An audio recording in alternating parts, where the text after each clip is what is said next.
into the Big Ten Huddle. I'm your host, JR, and we have got a lot to talk about coming off of the Michigan National Championship. We also have some Harbaugh to talk about. Will he go to the NFL? Will JJ follow him to the NFL, or might JJ come back for another year? The Big Ten Conference. We had two teams, pseudo, kind of, two teams in 2024 in the national championship, so there's a lot to talk about there. And then also, what's going on with Ohio State? Do we think they could actually contend? They got some big transfers coming in. Does this mean good things? Do we think Ohio State has fallen off? We'll kind of talk about that a little bit. Got a great group here. We got Big Ten Gabriel, Brant, and Justin all to talk through it. I'm going to let these guys introduce themselves and tell you where you can find them at. Gabriel, let's start with you. Yes, hey, thanks for having me on again. Back to back week appearances, thank you. But no, Twitter at Big Ten Gabriel. And then my work, you can find my written work, Big Ten Banter / blog. Very good. Appreciate that, Gabriel. Brant, go ahead and introduce yourself. Tell people where they can find you. Yeah, I'm Brant. I'm the founder and CEO here at Big Banter. You can find all of our stuff over on Twitter at Big Banter Sports, Instagram at Big Banter Sports, TikTok, working on rebooting that back up at Big Banter Media, I believe is what we're under. But yeah, definitely check out the website as well, bigbantersports.com. You can find all Gabriel's stuff. You can find some other cool blogs and learn more about the podcast network over there. Very cool. Justin, you go ahead. Yeah, first off, thanks for having me back on, JR. And so work for Nebraska football at the Voice of College Football over on Mark Rogers' network of channels. I have a fantasy football podcast called Cheese Corn Sports, where we just break down fantasy, but it's the lull of the off season. So we'll be doing some off season content. And then also the Big Ten Show at Big Ten Show on YouTube and Twitter. If you want to subscribe there, follow there. But make sure you follow JR's channel and Big Banter first. Very good. Yep, the Big Ten Huddle. Follow us over there. Appreciate that. We're gonna get into it after we talk about like and subscribe. You always got to talk about that on YouTube. If you're on podcast, please do give us a rating over there as well. We appreciate that, and subscribe as well, so that way you can get every episode. All right, guys, let's talk about the first thing on the agenda. We have Michigan beating Washington 34-13. I feel like this is a bit closer of a game than maybe the score indicated. The late interception of the touchdown certainly helped to pull away the margin of victory. But this was a game. I mean, Michigan came out roaring. Washington kind of came back a little bit. And then obviously Michigan, with their touchdown, put a lot of pressure on Washington. And Washington eventually turned the ball over, causing the big interception return that would lead to another Michigan touchdown. Justin, we're going to go to you first. What were your thoughts on this game? Yeah, I thought it was just pretty much it went about how I expected. So my prediction was Michigan and then Washington would keep it close in the first half, and then Michigan would kind of do what they do, a la Rutgers, right? Rutgers kept it close in the first half with their physicality. Michigan just kind of, imposed their will as the game went along. What they do is they wear you down. They're very big, strong, physical, especially at the point of attack and line of scrimmage. So, they went in there against a smaller, less talented Washington team, and they made Washington try to play their game. And, they forced Michael Penix to do what he struggles with, which is the, middle of the field intermediate pass game. He likes the deep ball. He likes the short, quick screens and stuff like that. And they kept the top on the defense. They made him make the throws in the tight windows he doesn't like to make.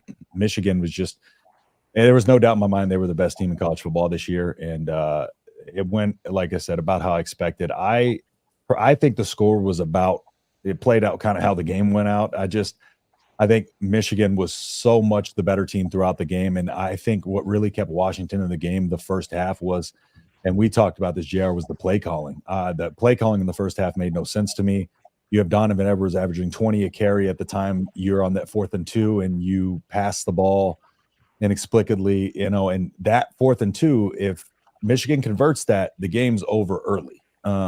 So that kept Washington, and a lot of things kept Washington in the game. But overall, just dominating performance by Michigan. What a way to cap off their season.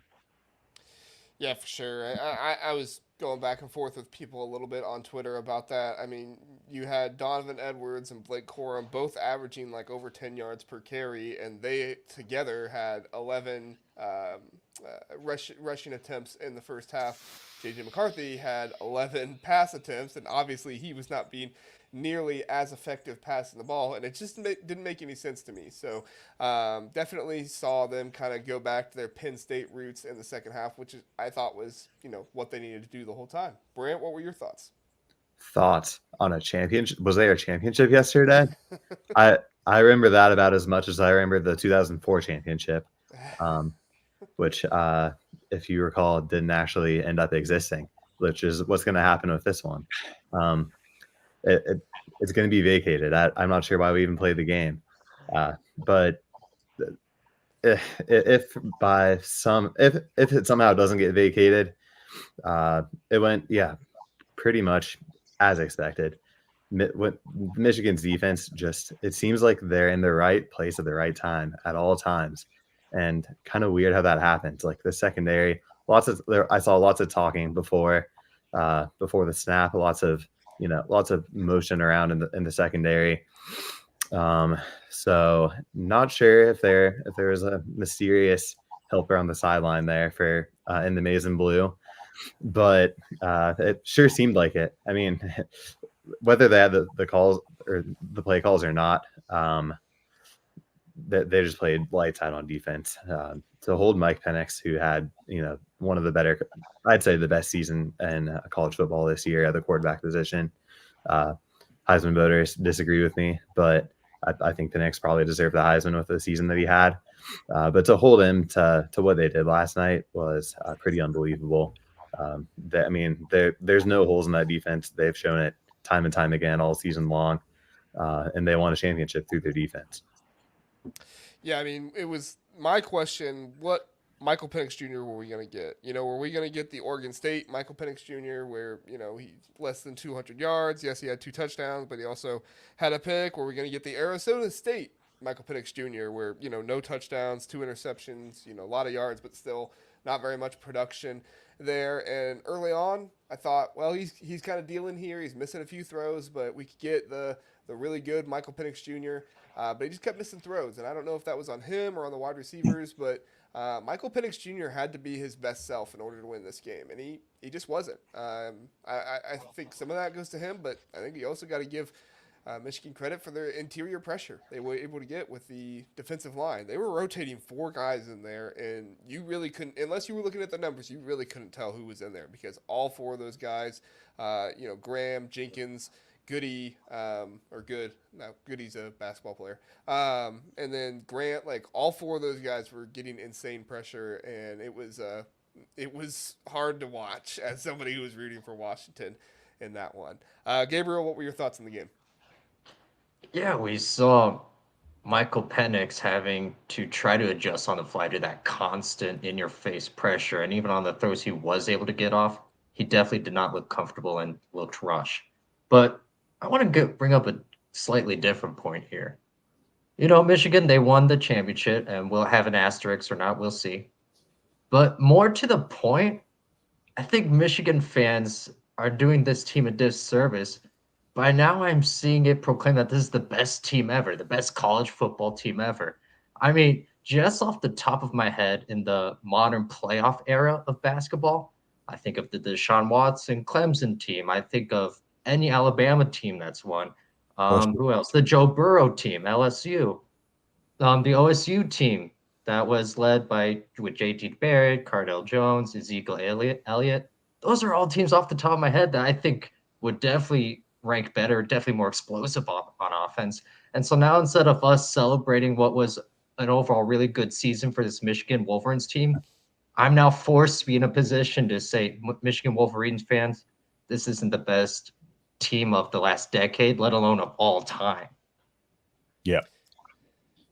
Yeah, I put a question out there just basically right after the game was over. I ranked all the playoff teams for the Big Ten over the 4-team playoff era, and at the top I had tied 2014 Ohio State, 2023 Michigan, and I felt like that was a good kind of tie there, and I asked people, what do you think? Who is the better team here? Obviously, I had a lot of Ohio State fans saying 2014 Ohio State, and I had some Michigan fans telling me 2023 Michigan. And then, like you, Gabriel, I went off and I said, or I went off that post and I said, and I started looking and I was like, this is not the best team in college football ever. Trust me, I would love for the Big Ten to have the best team in college football ever. But if we're being honest here, very good running game, very good defense. But if you ask me, this was the worst pairing of quarterbacks ever in the national championship game.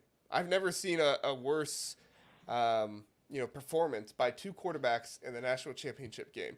J.J. McCarthy was like 10 for 18 for 100 some yards. Michael Penix Jr., he had a very low completion percentage, had a lot of yards, but he only had one touchdown pass, 2 interceptions. The only thoughts I have about maybe worse was that Tua's first national championship game. I know he didn't have great stats, but still, I mean, in national championship games, we've gotten some pretty good quarterback performances, and I just felt like that we didn't get that in this game. Obviously, Blake Corum, Donovan Edwards were fantastic for Michigan, so I'm not taking anything away from them. But Justin, did you have the same thoughts as me that like this is just not the quarterback play we're used to seeing in the national championship?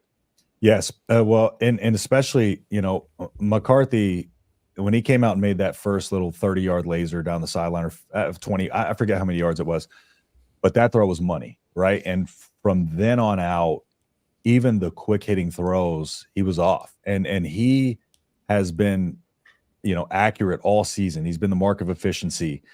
And I don't know what it was. I don't think he's the type of person that folds under the lights. I think he's built for that moment, but I think it's going to fly under the radar just because, of course, they won, but that's because Michigan doesn't have to rely on him at all. He can come in and be a effective game manager, which he was. He occasionally picked up first downs when his legs when he needed to. Very underrated as a runner, but he made the plays that he needed to for them to win. He just didn't do what he could have to put that game away earlier. And I think that's the difference in Penix. They're so reliant on Penix in Washington that he has to do it all himself. And so him being off is, I do think the physicality of Michigan's defense threw him off. I don't think that was something he was accustomed to, but I would have to agree just because it was set up to be, I was very excited for the quarterback duel. I don't think a lot of the casual fans knew about J.J. McCarthy, knew how good actually he was. And so I was excited for that battle. I was a little bit disappointed that it didn't turn into, better quarterback play, but overall, I was just happy for the Big Ten, impressed with the way J.J. McCarthy didn't get fold under pressure. He didn't get, but he didn't start trying to force things. He still stayed within the confines of the offense. He still did what he normally does and just made himself be a game manager when he had to. He just didn't try to put too much pressure. And I that has a lot to do with just how well balanced that team is. And I think Penix was feeling the pressure a lot because he knows how much he means to that team, and that team doesn't go without him. So yeah, I think it's two different sides of the coin as to why they struggled. But yeah, it was disappointing overall. Yeah, and I think, if you're a Michigan fan and you're watching this and you're like, why are you degrading our team? I'm not. To win a national championship game, score 34 points, and your quarterback only throws for 140 yards and no touchdowns, like, you got a really good team if you can do that, especially against, another undefeated, 14-0 team. And so, Brant, my question to you, is this Washington team as bad as they looked in the national championship, or is Michigan just that good that they made them look like a bad team? What are your thoughts? No, absolutely not. First off, I just want to say back to the point about McCarthy and his play in the game. I definitely agree with Justin that he made the plays he needed to make, kind of in more of a game manager role than a role where, Penix is kind of forced to play the hand of he has to make the plays or they're not going to win the game. But to the point about McCarthy and how he played, I mean, Michigan almost put it away early with those two big runs from Edwards and then some stout defensive play early on. It was 14-3. and the game could have gotten out of hand real quick, real early. And then they started kind of putting the ball in JJ McCarthy's hands to make plays, and Washington crept right back into the game. They were right there until they started going back to that run game with Core and making some big plays on the ground. It seemed like if the game were in McCarthy's hands, maybe we would have seen a different outcome, because he made the plays when he needed to with his legs at the end of the game to kind of ice the game. He made some pretty clutch third down throws to keep the ball moving. But early on in that game, it really seemed like when they put the ball in his hands, he let Washington back into the game. So that was kind of interesting. Is McCarthy that guy? I don't know, but he just went and won a championship, so got to give him credit where credit's due. But to your point, your question about is Washington that bad? No, not at all. I mean, we saw this team fight through what I think, and we'll touch on this later, is the best conference in college football, or was the best conference in college football this year. And that may be a little bit of a hot take, but the Pac-12 is the best conference in college football and this season, in my opinion. And Mike Penix had his way. I mean, maybe they're not as stout on defense, but that a lot of great teams, top to bottom, that Penix had his way with. He led the nation in passing. That wide receiver trio that Washington has they've got 3 NFL guys that could be drafted in the first round at wide receiver, probably a few day 2 guys, but Odunze is definitely a first round pick. McMillan's probably a day 2 guy. McMillan and Polk are right there at the bottom of the draft of round 1, potentially, maybe day 2. But yeah, they're a great team. They were in the championship for a reason. They won all their games. They were, I think, the clear-cut number 2 team behind Michigan, and Michigan just is that good at all positions. Their defense just unmatched, one of the best we've seen in college football in recent years, and their offensive line really can just open up holes for anybody, even without Zach Zenner out there. It's just different on their offensive line. Do you mind if I piggyback just real quick on his point in your question? So, and I think what a lot of, what that question has to do with, I think it's coming into the game, right? People watch a Texas game, Washington, look on the screen, it jumps off, right? They look like a sexy team because it's offense, right? Deep throws, electric offense. And I think Michigan, they were in a more physical, grinded out game because that's a Michigan style. Their stats don't jump off the screen because they've been up 50-7 multiple times, or just up by crazy numbers multiple times this season. So I think just the general consensus coming into it was that I think Washington was just a little bit overrated as far as the public consensus. And I think Michigan was extremely underrated based on that. So I think it's more so that than the actual caliber of the teams, Yeah, no, that makes sense. One more thing. Just like this kind of Washington team, they kind of remind me of the CJ Stroud Ohio State era, where your defense isn't that great. You've got the sexy offense with the big arm quarterback, the insane wide receivers, but it's just not enough to win championships. And that was proven last night. Yeah, I felt like they had the receivers. I feel like Michael Penix Jr. was good, not as good as C.J. Stroud personally, but the big difference on the defense was, the secondary for Washington. I felt like, was much, much better, but where they really struggled was the defensive line. I never felt like, and I said it in our first preview when Washington first made the playoffs, I never felt like they had the size, the strength to really battle with some of these SEC defensive lines or offensive lines, and we saw it against Texas. That was a weakness, but Sark kind of got into his own head, and it's kind of what play calling head coaches do, where he kind of went away from what worked, and Michael Penix Jr. was obviously dealing in that game, and they put it away from him. So we're gonna get on to our next point, and we're gonna let Gabriel start us off here. But will Jim Harbaugh go to the NFL? So rumors have been swirling that he has interest with the Bears, the Raiders, the Chargers. I just want to kind of open it up with the question, and Gabriel, we'll start with you. Do you believe Jim Harbaugh is going to the NFL? I don't think he is, and I personally don't want him to. I think it's better for college football and football in general if he stays in Ann Arbor.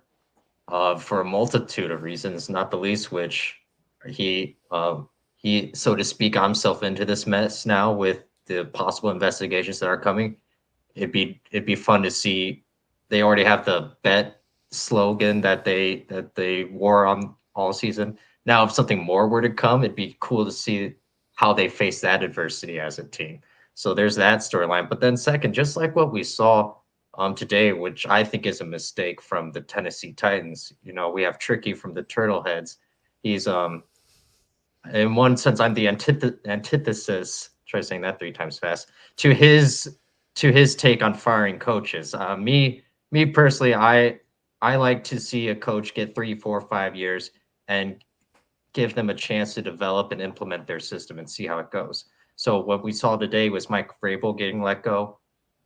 You know, owners, they get hot and cold, and some days they're more hands off. Other days they are like, hey, we need you to draft so-and-so at quarterback, you know, or we need you to go ahead and sign this guy. And I don't think that's how Harbaugh operates at his best. You know, the more hands-on he can be, or the better he can be at delegating directly instead of having to answer to the whims of an NFL owner. I think that will serve him best for his career. And then, you know, I want to see, I'm going to say this again. I really just want to see if he comes back to Michigan and they're able to go on another run, or then Ryan Day is able to even up the scoreboard against him in the Michigan OSU rivalry. I think that'd be a much more fascinating, much more fun storyline than, you know, another assistant coach comes in or another big name comes in and picks up the reins from where Michigan left off this season. Yeah, I mean, we certainly got a good rivalry going on between Harbaugh and Day. And, you know, Day loses next year. It sounds like that could possibly end, but it also sounds like it could possibly end with Jim Harbaugh going to the NFL. So it's really, really interesting to talk about and see. Justin, are you with Gabriel? You think he's going to stay, or are you kind of on the other side and think he's going to get going? No, I think he's out. I think, you know, this is the perfect scenario for him to leave, right? All of this stuff is on Michigan as far as the cheating and the investigation. He has an opportunity right now to get out of that mess on top. The Chargers right now are the heavy favorite, of course, according to the betting odds to land him. And to Gabriel's point, you know, owners, David Tepper, for instance, of the Panthers, way too involved in football personnel moves. I think Harbaugh can create the demand to really find an owner that he meshes well with, and an owner that might give him a lot of that control and trust him with that. You know, Bill O'Brien was that for the Texans. I'm a Texans fan, and it was a failure, right? But Harbaugh is proven to be able to not only get and develop players, but the changes he made to his staff over the last 3 years were the keys to getting them over the hump. And, you know, because him going from people calling for his head a few years back to not, in him making some changes on the staff and making some personnel changes, and look how it completely turned around. So I think wherever he goes, they're going to give him an opportunity to, you know, take as much of the reins as they're willing to give. And I think he'll go to the place that gives him the majority of that opportunity. He goes to a place potentially in the Chargers where, you know, he's got his quarterback. Or if he goes to the Bears, he might have his pick of quarterback. Who knows, you know, in that situation, or the Raiders definitely has his pick of quarterback in the draft. So I think he's gone. I think Michigan will try to match whatever offer they're giving him in the NFL, but I just think the situation right now is too good for him to not leave. Yeah, I mean, Michigan really wants him back. Ward Manuel had his comments saying, you know, they want him back. And, you know, if I'm Michigan, I want him back too. If he can survive whatever the NCAA is going to do, I've heard some people say they're getting the worst fit. I've heard some people say the NCAA has no backbone. They're not going to do anything. We'll see what's going to happen. But, you know, if they end up not getting anything, it would make sense for Michigan to hang on to Harbaugh and kind of match whatever the NFL tries to pay him. Brant, you break the tie here for us. What are your thoughts? Jim Harbaugh to the NFL, yay or nay? Yeah, drum roll. I'm going to have to side with Justin on this one. I mean, the rumors have been hot for the past 3-4 years that he's going to the NFL. He always kind of feels around and plays with Michigan's emotions and then comes back. Is what we've seen. So I understand why Gabriel thinks the way he does. But, I mean, it's like Justin said, it's just the perfect situation. He's going to come back. If he were to come back to Michigan, he's coming back to a program that's probably going to get slammed by the NCAA. within the next few months to year. And that's just not a good situation for any coach to be in. He just won a championship. He can take off and kind of reset with a clean slate in the NFL. He's already had success in the NFL. Obviously, a lot of teams are interested in him because of that and because of the success he's had with turning Michigan around. I think he's gone. I think there's plenty of openings in the NFL. I think there's going to be mutual interest somewhere, and we'll probably see it announced here within the next few weeks. And right now his value is at its highest. 100%. Michigan, like Gabriel said, they're talking about this. They're talking about it's not one of the best teams of all time, but probably the best Michigan team of all time. When is his value going to be ever higher than it is right now? It's only going to be down from here. I compare it to like fighters who boxers and stuff like that who stay in the game a little bit too long after they were on top and they start taking some brutal knockouts, and it tarnishes their legacy. And that's something I don't think he wants to do. Yeah, I actually kind of side here more with Gabriel, and kind of for the opposite of the same reasons you gave, Brant, is I'm like, look, the guy has had every chance to leave. He's had, the Vikings, which wanted him, and maybe he hasn't had history there. I don't really know if that really plays a factor with Jim Harbaugh, but we've seen this song and dance before. I get it, the cheating stuff. I get it. He didn't win a national championship in those years, and maybe he wanted to do that. But I think Jim Harbaugh is just doing everything he can to try and get more money out of Michigan. I could be wrong. We'll see. But I really just feel like, Jim has built something, and I truly think he believes he's not going to get any type of punishment that, I shouldn't say any type of punishment. He's going to get a very weak punishment from the NCAA. Whether that be some scholarships lost, whether that be, another, him not coaching games, being suspended, or whatever else that might be. I think he is going to come back. It's going to be really interesting to see, but I also would not be super surprised if he leaves. The other connection piece to this, and Brant, we'll start with you on this one. Do you think that J.J. McCarthy's NFL decision will be influenced by what happens with Jim Harbaugh? Say Jim Harbaugh leaves. Is he going to say, well, my head coach is gone, I'm just going to go ahead and head off too? Or if Jim Harbaugh comes back, is he going to say, let's run this back, let's go back to back? Brant, what are your thoughts? Yeah, I mean, they do seem to have a really tight relationship. So I think if Harbaugh leaves, he's definitely gone. But I think even if Harbaugh comes back, McCarthy might just, book it for the NFL. It's going to be really interesting to see what happens there. Obviously, Michigan's probably going to throw some good NIL money at him to try to get him to return. And some more development could always be great for him. You have, like you saw in the championship last night, he didn't really make big plays when needed. He just kind of made plays when needed, as more of a game manager. So there's definitely more value for him to recoup by coming back, as far as the draft goes, especially with how deep the quarterback draft class is this year. So definitely an opportunity for him to come back, but I'm not sure if we'll see it. I really don't know which side I lean on this one. I'm just going to let the kid make his decision and kind of sit back and see what happens. It's kind of tough to call my shot here. Yeah. Justin, what do you think? I think it's going to come down to more so him assessing his value versus I don't think it's going to be a Harbaugh decision type of move for him. I don't think he's weighing in on that. We're in the business of the NIL now, right? And people talk about, when quarterbacks and receivers transfer out, them being a package deal, they're going to go to a different school. Those times are done. It's business now. Each person is looking out for their own best interests. And I think McCarthy is probably going to gauge interest and gauge, what he thinks his value is. But in the NIL these days, you get paid a lot more than these guys in college get paid a lot more. Brock Purdy, for instance, $800,000. And then you got guys like, Dylan Raiola getting $2 million. You know what I'm saying? It's wild. It's just absolutely wild. So I think he's going to make the best business decision for him. I don't think Harbaugh, the decision is going to factor in for him. But I'm with Brant, as I'm not 100% sure.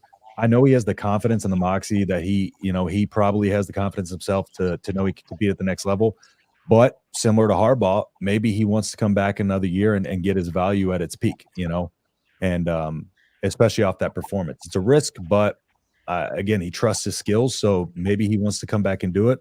Maybe he wants to leave on top. Those are the questions that are going to make the difference, and those are the questions only he can answer. So Yeah, and I'm glad you brought up the NIL because that's a huge thing in college athletics nowadays. From everything I'm hearing, that's what's actually bringing back a lot of these Ohio State guys who normally would go off to the league, like a Jack Sawyer, like a Donovan Jackson, those kind of guys. Michigan's been making an NIL push with some of their message boards. The On3 message board, some of their staff there has been making heavy pushes telling people we need more NIL. Now, some people interpret that as Michigan is desperate. I don't know if I really interpret it that way. I think coming off a national championship win, you should you should have some good NIL. But I've been interpreting that as, J.J. McCarthy might come back. And if he can get the right price and make similar money to what he might make in the draft as a late first-round pick to a early second-round pick, then, he might just come back and try to run this back and do it again. Gabriel, you're the last one on this. What are your thoughts? J.J. McCarthy to the NFL? And does Jim Harbaugh influence it? What do you think? I might say something controversial here. The only way you get better at football is by playing football, and that can be sometimes lost in these NIL discussions, going to pro, especially at quarterback. The quarterbacks that are having success now not only have, I forget the exact number of starts, but I think it was 20 plus starts, but they were slinging the rock around. They were running the offense, as fully capable as possible. If we're being honest about what we've seen this year from JJ McCarthy, is it's been a limited offense at times, and you can't fault him for that. But at time for a lot of it, the Michigan team won because of the defense, through the defense, and not necessarily because of him. Especially in terms of throwing mechanics, getting those live in-game reps will better prepare and better suit him for when he does make that NFL jump. Could he go in there now and make a team and then probably get thrust into play an NFL game, especially with all the injuries that are going on? Yes, absolutely. But for him, I think he needs another season, not only in this system, but with the playbook opening up just a little bit more so he can then be better prepared. And then just in terms of if it's connected with Harbaugh or not, if he were to go, what other school would want him? I think they see and they say, wow, he had a lot of great pieces around him, but he's not the difference maker to bring our school from this level to the next level, at least not at this moment. So him staying at Michigan, whether Harbaugh goes or not, I think is the best move for one more season. Very interesting. and Oh, go I'm ahead. sorry. Just another reason why I don't think the Harbaugh will matter, because he does that team trusts Sharon Moore. He's probably going to be the heir apparent, and Harbaugh trusts Sharon Moore, which is another reason why he might leave, because Sharon Moore, he's done it. He's won with that team, and he trusts him. So That's what I was going to say. Is it seems like he has a very special relationship with Sharon Moore. Maybe not to the same degree that he has with Jim Harbaugh, but even if Jim Harbaugh does leave, I think he still has a special relationship with the guy that everybody would assume would take over for Harbaugh if he does go. So, all right, great discussion there. Let's move on to the best conference in college football. Is it going to be the Big Ten in 2024? I think most people would agree that it was the Pac 12. I know SEC fans want to argue and say all of their stuff. Face it, SEC, you didn't have a great year. You might have the best recruiting rankings, but as we saw against Michigan, recruiting rankings don't always result in the win. So, the SEC obviously had a down year. I think the Pac 12 was the best conference this year, but in 2024, the Big Ten is going to be adding four of the best teams in the Pac 12. The Big Ten this year in Power 5 games outside of their conference, they were 9-12. So it wasn't a great year. The SEC was 12-13. Every other team, except for the ACC, they were 12-14. The Big 12 and the Pac 12 were the two conferences that had winning records against against Power 5 teams.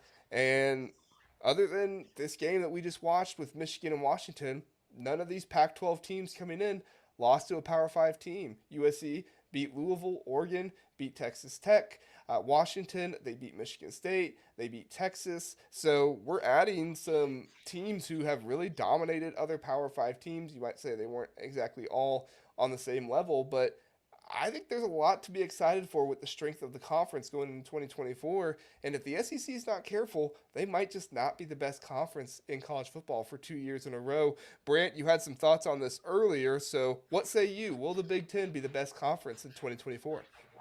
Yeah, I think hands down, they will be. You know, it's a top heavy conference right now, with Ohio State, Michigan, Penn State being, you know, that top tier.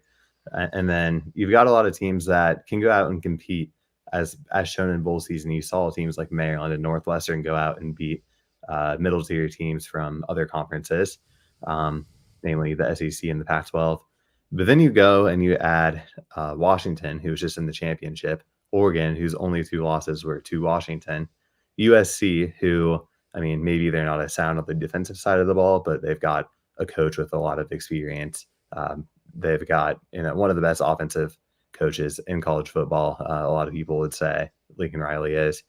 And then you add UCLA, who I guess Chip Kelly's still under contract there. I know there were a lot of rumors of him potentially being fired, but looks like he might be back for another year. And that's another great football coach with a lot of positive experiences in college football. So you add those 4, you're going to stick Washington and Oregon right in that top tier with Michigan and Ohio State and Penn State.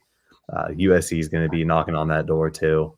UCLA is going to be probably down to that next tier of like an Iowa, maybe Nebraska up there next year. But long answer to the question. Short answer is yes. That's going to be the best conference in football next year. I know the SEC adds Oklahoma and Texas to what they already have, but I just think the Big Ten is going to be deeper. Washington just beat Texas, so exactly. You know, I mean, better add than Texas, right? Gabriel, I'm curious your thoughts. Do you think the Big Ten is going to be the best conference in 2024? Not only is the Big Ten going to be the best conference in 2024, but I mean, they have been for the past 10, 12 years, I would say, hands down. It's no debate in my mind. For now, with the addition of the 4 West Coast teams, we're definitely the most national conference, 100%. So we have the most coast to coast viewership. And with that, I think that'll help in recruiting. We now also have the most diversity in terms of teams that have different styles and different approaches. Where the SEC, they're not all the same, obviously, but they're a little more closer than not compared to how the Big Ten is. And then just in terms of the teams in general, Penn State, Ohio State, Michigan are going to be up there. And then we have resurging teams that, had a couple off years, but are coming back.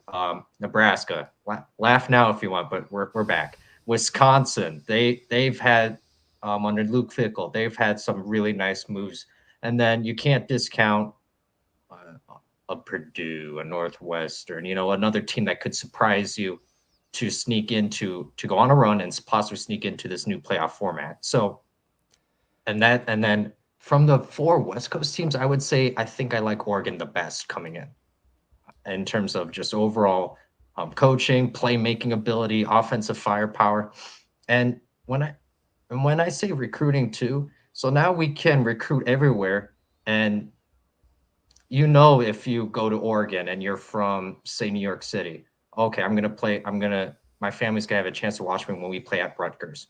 Or if you're from the middle of country, that's really where the majority of Big Ten conferences. Or if you're from California and you go to Nebraska, all right, we have a chance my family friends can watch me play at UCLA or UCLA or USC. So just in terms of all that, the brand recognition, and all thanks to a financial marketing error. What was it, by $10 million, $20 million, where they overstated? So all thanks to the Pac-12, missing a couple zeros, this beautiful powerful conference is going to just get that much more strong. Yeah, I mean, I think you guys both make really good points. Justin, you as optimistic as these two guys about the Big Ten in 2024? I'm taking, hear me out. I'm taking a little different angle here because I'm trying to look at it a little more in depth. When thinking about it a little more in depth, look at the game that we watched yesterday. Okay. We saw the clash of styles at the top, like we mentioned, with the Pac 12 versus the Big Ten. Okay. The question that poses to me was because what Washington struggled with the most was the physicality of Michigan. Now, it's easy to look at these teams and the way they're currently structured with the teams they currently play and the conferences they're currently in and just slide them over, right? But there's going to be a transition period. Look at Scott Frost, saying the Big Ten's going to have to adapt to us. And, that wasn't the case. What we saw yesterday is that Big Ten football will beat Pac-12 football, and it will beat them the Big Ten way. And so the Pac-12 is going to have to adjust more than anybody. How long does that adjustment take? Because they're going to have to get bigger and more physical at the line of scrimmage, especially because they're going to get wore down over the course of a Big Ten season. So with offensive lines, especially, it's really hard to build a solid offensive line through the transfer portal. It's not a quick thing because those are a unit, right? The offensive line more than anything works as a unit. They need to have that camaraderie. They need to have the cohesiveness. They need to know their quarterback. That just comes in time and experience with those guys. So my question is going to be, can these Oregon, Washington offensive lines come in and succeed in the Big Ten? And also when they start recruiting the Big Ten talent, are they going to take a step back? As it's probably no different than a coach coming in and implementing his style, and they take a couple steps back while they're recruiting, and then they kind of come to the forefront. Is that process going to take place in the Big Ten? I think the Big 12 teams can transition a little bit better over to the SEC. So I think what it's going to be is, I think overall as a conference, I think the SEC might have more teams in the top 25. But I think the Big Ten is going to have more teams at the top. And that's kind of my take on it. And, I wouldn't be surprised if Penn State sneaks up there if Aller can take, a step. And I like Penn State's team next year. I'd put them above the Oregon and Washington just for the reason I mentioned. I don't know how that transition is going to go. And I think the meshing of the Pac-12 team or the Big 12 teams and to the SEC is going to be a little bit smoother. Long term, though, I think the Big Ten, no doubt. Yeah. Can I add one quick thing, please? Yep. Just to kind of to agree with you, Justin. What we've seen from the SEC is they've transitioned more so to looking and playing like the Big 12 has. And so, just to your point, that would be for the short term, at least 100% a more seamless transition. Yep. Yeah, and I think the Big Ten has always been about defense and hard-nosed football, running the ball, and to your credit, Gabriel, we saw LSU and Ole Miss, two teams that were good SEC teams. They weren't top tier, but they were very good, maybe tier 2, tier 3 teams who had high-powered offenses. But I mean, let's face it, those defenses stunk. I mean, they were not good at all, and so we're seeing the SEC transition here a little bit, and I think that the Pac-12 the Pac-12 teams are going to get some help coming into the Big Ten, but it's not easy to find linemen in the transfer portal, and they're going to get help from the transfer portal, but a lot of those linemen that you need to play against Big Ten teams, they need to be homegrown, corn-fed boys who, grow up and are strong. And honestly, you just don't get that on the West Coast as much as you do in the Midwest. Schools like Wisconsin, Iowa, Michigan, those are schools that they get those big guys and they can really make an impact. And I even think Nebraska is recruiting a lot in that way as well. So they're starting to shore up their offensive line and defensive lines as well. So it's going to be an interesting addition to the Big Ten to see how they work out. But let's go rapid fire here a bit, and we'll start with you, Justin. Give me, I don't know, 4 or 5, maybe a few less, if you think teams that you think have the best chance to make the playoffs in 2024 from the Big Ten. I got 4 listed in order: Michigan, Ohio State, Penn State, and Oregon. Wow. What do you think, Gabriel? Ditto. Yeah, exact same. Brant, what are your thoughts? I'm going to go 3. I'm going to leave Penn State off that list.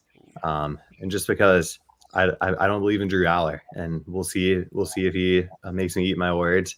I actually haven't looked at their schedule next year, so that's definitely a big thing as well. Just depending on who you draw in the schedule, definitely going to be a huge, just as far as how many wins you're able to rattle off. That's going to definitely affect your ranking, especially with there being 5, 6 really good teams in the Big Ten, and the rest are probably more winnable games for that top tier. But as of right now, I'm sitting at 3. Yeah, I think Michigan, Ohio State, Oregon, those are kind of the big 3. I would not be surprised if Washington catches fire with Will Rogers and can, maybe be a 9-3 team that squeaks into the playoffs. I know they play a few Big Ten teams, but they also play some West Coast teams. And I think the West Coast teams who play at home are going to have a pretty big advantage. And so that's going to help them a lot as well. Some of the travel that some Big Ten teams are going to have to take out there. And that'll be good for them to battle in that way. Until the winter time. Well, yeah, that's true too. Because then they have to face the winter. But Yeah. it gets cold up in Washington, right? Yeah, not like the Midwest, bro. It's like 42 in Arizona right now, and I'm freezing. Yeah, that's true. So, all right, well, let's get to our last topic here.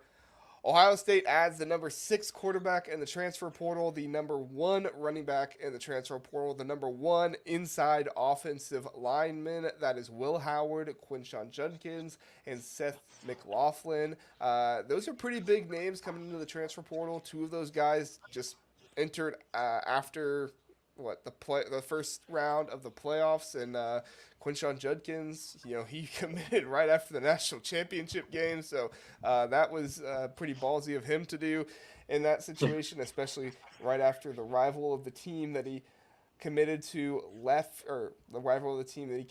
won right before that. Brant, you're our Ohio State guy.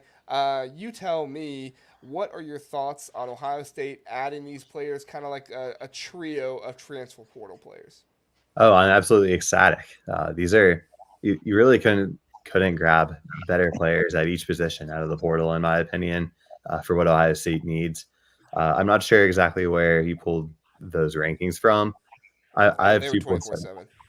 Okay, I have 247 pulled up. It looks like I have Will Howard 5th here. I'm not sure if I'm looking at the right thing. Okay. But the 4 names in front of him are Aiden Childs, who's going to Michigan State, Dante Moore, who's going to Oregon. So 2 Big Ten guys there. Malik Murphy, who left Texas for Duke, and Malachi Nelson, who left USC for Boise State. The thing with those 4 guys is they're all kind of projects. That's not what Ohio State needs. They need a guy who's going to come in, take over the locker room, who has experience, and who's a proven winner. And that's what Will Howard is. He's won at Kansas State. He won that Big 12 championship last year.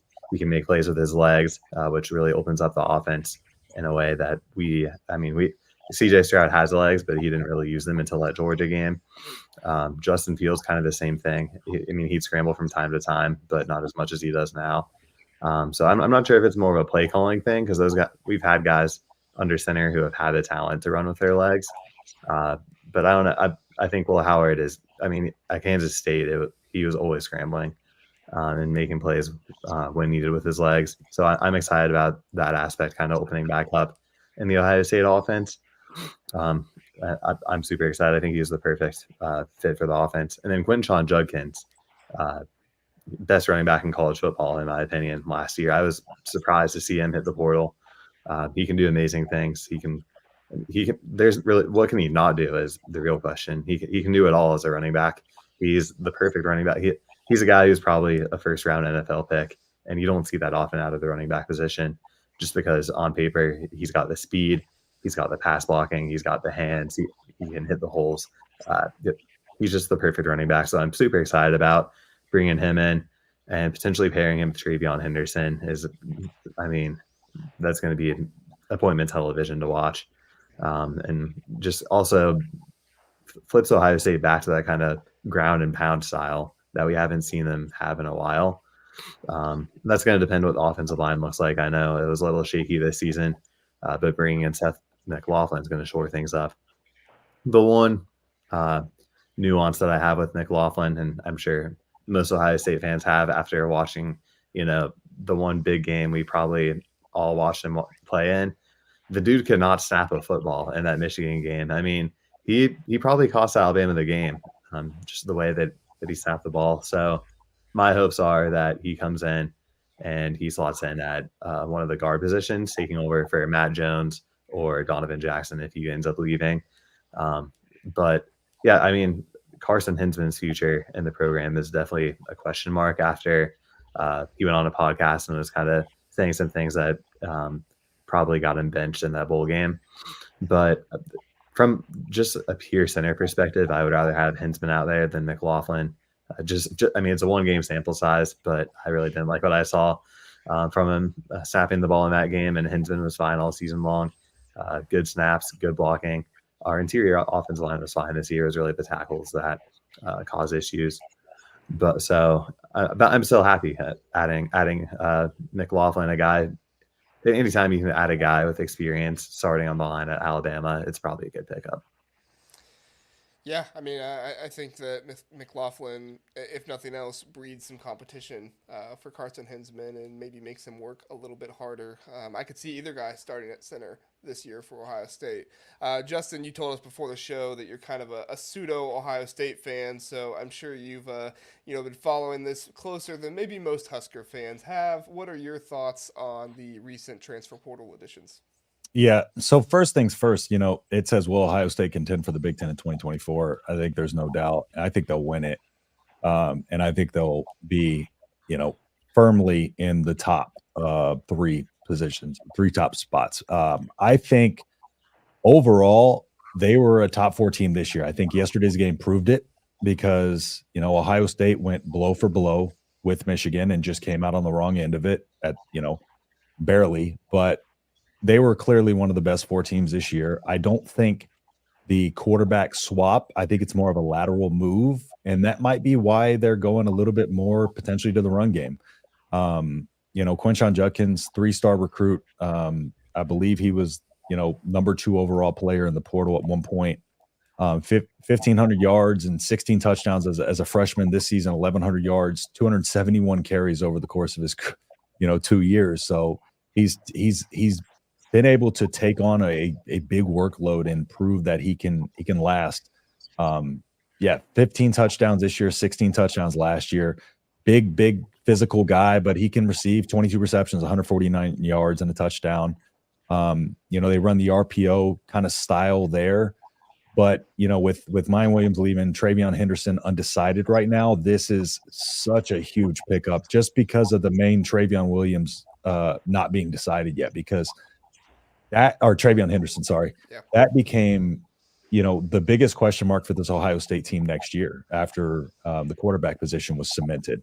So I think he's going to just light it up. And like Brant said, I think he's going to be a very good back NFL prospect as well.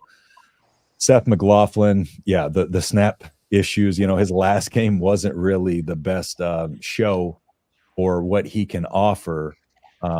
He's got 2 years to play. He's a 5th-year center, but he's got the 2020 COVID year. He redshirted his first year. So I believe he has 2 years to play.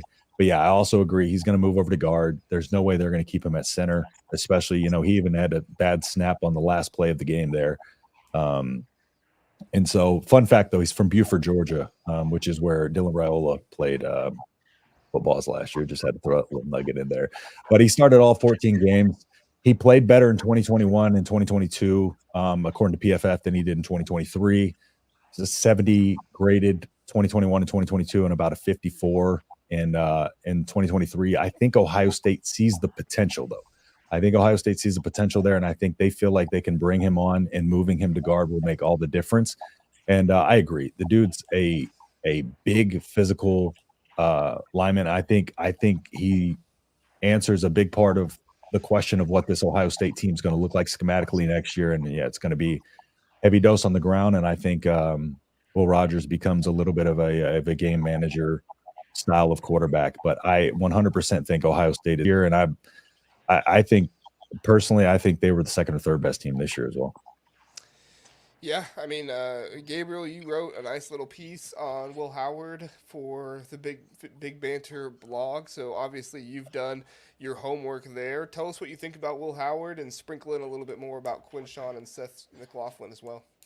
Yes, JR. I appreciate you mentioning the bigbannersports.com/blog post that I wrote. That's it's a very well written piece. I highly recommend you checking that out. But I'd like to take a moment to maybe disagree with my Nebraska brethren for a moment. It's okay to disagree All on right. outside teams because we know Nebraska's back. So that's as long as we're as long as we're like this on that fact, that's all that matters. But in terms of Will Howard being a lateral move, I just personally don't see that. I do see this as an upgrade, mainly because they ran really similar systems. Kansas State and Ohio State did, and so what I don't want to do is hold something against them that is beyond their control. So the offensive line wasn't exactly great for Ohio State in critical moments. That being said, when McCord did have time and did have opportunity, I think his footwork let him down and he short armed a lot of passes. And Will Howard is just more fundamentally sound for me and a little more accurate with the deep ball. And so that's why I think Will Howard is an upgrade in that regard. Um, but but Kansas State had really good offensive line play. And so I guess for my two Ohio State guys, does that worry you that Will Howard looked great, put up good numbers in the Big 12 though, with an offensive line that solidly did a really good job of protecting him? Does that concern you guys? Brant, you can take that if you want. Um, I, you said sorry. Could you repeat the question? I'm trying to Oh, process. Offensive line for Kansas State playing better, right? Are Playing you better than Ohio concerned? State's offensive line. yeah. So in pass protection, Kansas State did a really nice job throughout the year. And so now Okay. I think this is a good addition for Ohio State. I forget his name. I apologize. The guy from Alabama. Anytime you can get McLaughlin. anyone Yep. from Nick Saban, thank you. Anytime you get anyone from Nick Saban that he saw potential, it's probably a good move.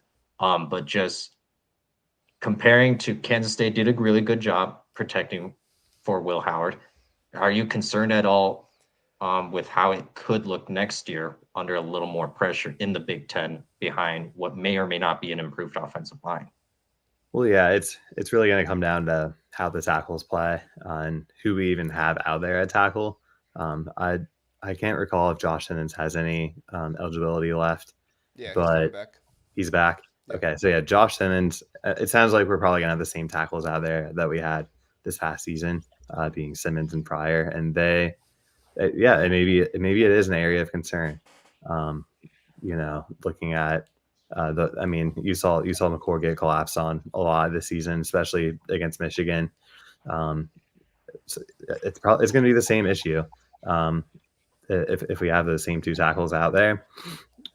The Michigan pass rush is probably going to get to Will Howard, but I'm more confident in his ability to improvise and kind of you know make plays with his legs, get out of the pocket, scramble out of the pocket, and throw to the open receiver. He just has more mobility than McCord, so he's kind of more fit for playing with a worse offensive line, in my opinion. Yep. What do you think, Justin? Yeah. So I think another factor in this too is, McCord, their offensive line may have not been better over there, but McCord's playing in the Big Ten, against much tougher defensive lines, and their offensive lines playing against much tougher defensive lines. I think my question will be, is Justin Fry getting fired? And what is the because I know Ohio State overall, the fan base not high on Justin Fry. I'm Is not. it one of those things where they're going to push him out of there this offseason and maybe they can get another coach in there that can come in and revamp him? Or did Justin Fry recruit Seth McLaughlin? That's another thing, that if Justin Fry recruited Seth McLaughlin, then he's definitely going to be there next year.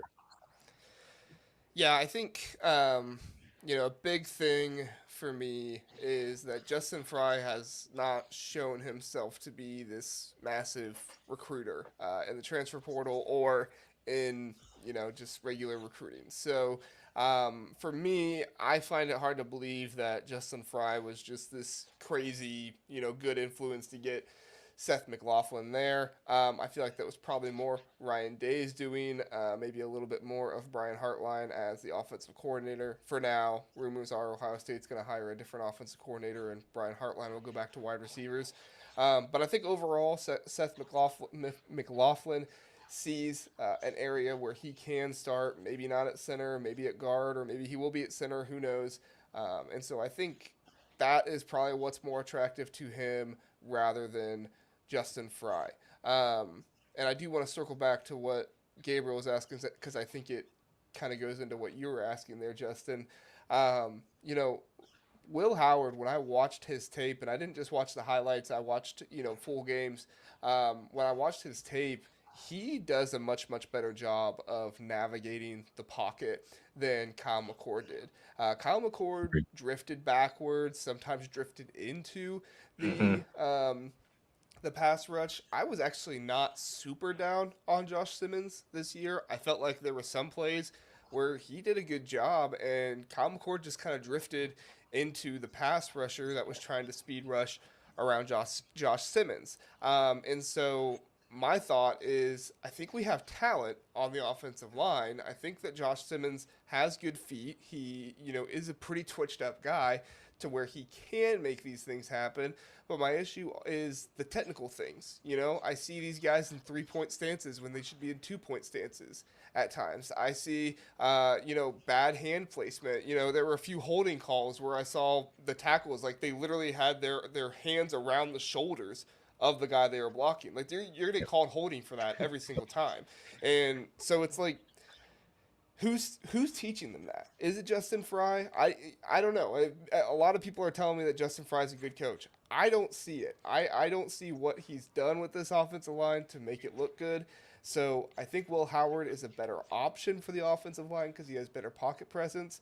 But I am just not a Justin Fry believer. Personally, I kind of hope that whatever offensive coordinator comes in says, hey, I need this offensive line coach to come with me, and he moves on from there. Does that answer your question, Justin? Yeah, and to your point, I doubt he's coaching that into him, but his job is to coach that out of him, and he's not doing that. Right, and that's a huge thing as well. So, all right, and does Ohio State contend for the Big Ten? There's been like one time in my lifetime when Ohio State didn't contend for the Big Ten. So my answer is going to be yes, they will probably contend in this situation. Gabriel, you with me on that? They're going to contend? I am. They were one drive away from potentially going to the Big Ten championships themselves. So 100%. I want to ask my Ohio State brothers one more question. You have to beat the team up north if you're Ohio State, and Ryan Day has not done that. But seeing how this year they were this close, and is this next year, and they're now revamping, like it looks like they are retooled.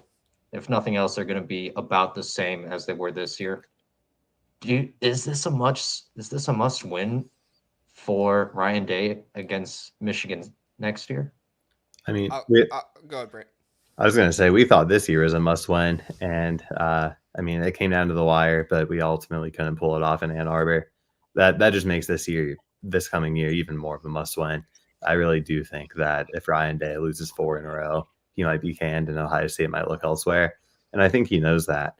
But as far as actually getting it done, he needs to instill that dog mentality into his guys. I mean, Eli Drinkwitz, after the bowl game, talked a lot about Ohio State being soft and how Missouri was just bigger, stronger, more physical, more athletic than them. And he wasn't wrong when he said that. The team did go kind of soft, and they've looked very soft in those Michigan games the past few years as well. I do really like what I saw from the defense this year from Jim Knowles, and a lot of those guys are coming back. I think a lot of those guys have the right mentality. And I think if some of those guys can step up in the locker room and kind of instill it throughout the locker room, maybe a leader in Will Howard, who I believe can instill that, then I think Ohio State can take that step forward and can finally get it done. Yeah, Ryan Day has to beat Michigan this year. Yeah. Or he's gone. He might get, if he doesn't next year, especially if Harbaugh leaves, he might get the Herm Edwards treatment at Arizona State and get fired before he leaves the field. Yeah. That- The only thing that would save him if he doesn't beat Michigan is if he wins the national championship. Yeah. Which, if you lose to Michigan, I don't You know may if not you're make gonna it win there. national You may Yeah. get fired before that even happens. But yeah, I mean, right, and I think you kind of see with Ryan Day, going after these transfer portal guys, he knows he's coaching for his job this season, and we'll see how it goes. They'll be fine. I don't know. They'll be All fine. right. Thanks, guys, for coming on. Appreciate you. Thank you, everybody, for watching and listening. This was good discussion about Ohio State, Jim Harbaugh, Michigan, the Big Ten, everything else. Do keep it locked in here on the Big Ten Huddle. We have a football episode every Tuesday coming out. Justin's going to be joining me for the month of January, and I'm sure we'll have Brant and Gabriel back again at some point before basketball season's over, or maybe even later this month. We'll see. So thanks, everybody, for joining us. Thank you guys for coming on. Appreciate it. Have a great night.